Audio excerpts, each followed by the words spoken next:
मित्रांनो, स्टार प्रवाह या वाहिनीवरती नवनवीन मालिका या प्रेक्षकांच्या भेटीला येत आहेत. त्यामुळे स्टार प्रवाहच्या जुन्या मालिका या बंद करण्यात आलेल्या आहेत. यामध्ये स्टार प्रवाहाची आणखीन एक मालिका बंद होणार असल्याचं समजलेलं आहे. स्टार प्रवाह या वाहिनीवरती सुना येती घरा ही नवी मालिका 15 जून पासून प्रेक्षकांच्या भेटीला येणार आहे.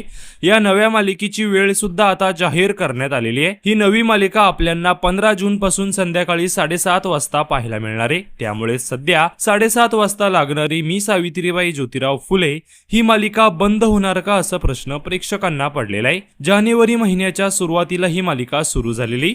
अवघ्या 4 महिन्यातच मालिका बंद होणार का असा प्रश्न स्टार प्रवाहाचे प्रेक्षक विचारतायत. पण याबद्दलची अधिकृत माहिती समोर आलेली नाहीये, कारण मी सावित्रीबाई ज्योतिराव फुले या मालिकेचे कथानक अजून संपलेले नाहीये. त्यामुळेच सुना येती घरा या मालिकेमुळे सावित्रीबाई ज्योतिराव फुले ही मालिका बंद होणार की मालिकेची वेळ बदलणार हे पाहणं महत्त्वाचं असेल.